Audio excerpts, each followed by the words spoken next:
Le 25 février 1974, le circuit de Faleras naît de la volonté de plusieurs propriétaires. En 88, le Conseil général de la Gironde achète et fait évoluer un circuit qui accueille au plus fort de sa notoriété des manches du championnat d'Europe d'autocross. 30 ans après, le circuit connaît la crise. Son propriétaire le met en vente et un ancien champion automoto souhaite acquérir le site. Une situation délicate pour l'association qui gère actuellement le circuit. Alors, un acheteur potentiel est sur les rangs aujourd'hui pour faire de la formation moto. Et est-ce que nous, on restera? C'est une grande discussion. Ensuite, à notre niveau, monter une coopérative pour peut-être devenir propriétaire du circuit, c'est aussi une hypothèse. Et enfin, la troisième hypothèse, un bail peut-être amphithéotique par le Conseil général ne serait pas pour nous déplaire. Le rallycross est venu quelques années après, donc si nous venions qu'à perdre la piste autocross, le paysage serait changé, autant pour les passionnés que pour les pilotes et surtout pour nos bénévoles. Alors, Faleras, comme vous le savez, ça a été donc les championnats d'Europe à plusieurs reprises, aussi bien en autocross qu'en rallycross. Et demain, donc, annoncé par voie de presse ou par télé que n'y aura plus d'autocross à Faleras, pour nous, association, je dirais, c'est un coupe-gorge, quoi, c'est un crève-cœur. Et bien malheureusement, il n'y en aura plus en Aquitaine, parce que c'est le dernier circuit. Comme tout le monde le sait, Mérignac va fermer en fin 2014. Et après, donc, eh bien, il faut remonter donc, vers la Bretagne, descendre tout à fait en Midi-Pyrénées et dans l'est de la France.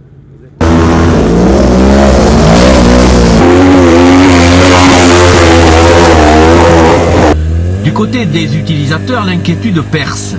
Quelle place sera la leur avec un nouveau propriétaire tenant certainement d'un nouveau schéma de gestion économique? Ça représenterait qu'il n'y aurait plus de circuit en Aquitaine. Et un circuit tel que Faleras, mais il n'y en a qu'un en France. Hein. Et on l'a ici. Donc sincèrement, j'espère qu'on pourra le conserver, le garder. Et voir pour pas mal de pilotes ici que moi-même, nos enfants ont roulé dessus. Quoi.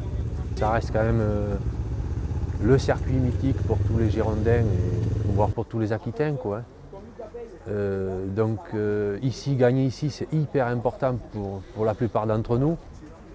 C'est vraiment le mythe, quoi. C'est vraiment quelque chose de magnifique. Enfin, moi je peux en parler, j'ai gagné 2 fois. Ne plus rouler ici et que ce circuit disparaisse, j'ose même pas y penser. Je serais vraiment malheureux parce que il faudrait que l'on parte sur d'autres circuits et quand on habite à 3 km du circuit, voir partir un circuit autour de la maison, ça fait toujours mal au cœur. Ne serait-ce pour les pilotes et puis surtout pour les organisateurs parce qu'avant tout on est pilote mais on vient aider les organisateurs à l'intersaison pour faire des modifications. Et c'est le pourquoi de la chose qu'on aimerait que le circuit continue à vivre pour que nous on puisse vivre avec notre passion bien sûr à côté de la maison. Ce qui embête pour nous c'est qu'on puisse y rouler quoi. Et suivant la personne qui l'achète quoi. Suivant si c'est une personne qui veut faire de la moto, bon, mais nous ça sera fini pour nous quoi. Et dans les coins il n'y a pas d'autre circuit que Faleras quoi. Et Faleras c'est un mythe quoi.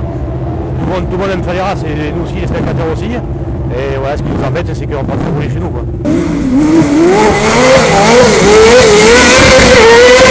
Il suffit qu'il y ait quelqu'un qui ait du pognon, qui l'achète pour faire autre chose. Bon, nous, associations sportives directement concernées, c'est pas sûr que... Alors bon, l'idéal, ça serait que ça soit quelqu'un qui est vraiment intéressé, quoi.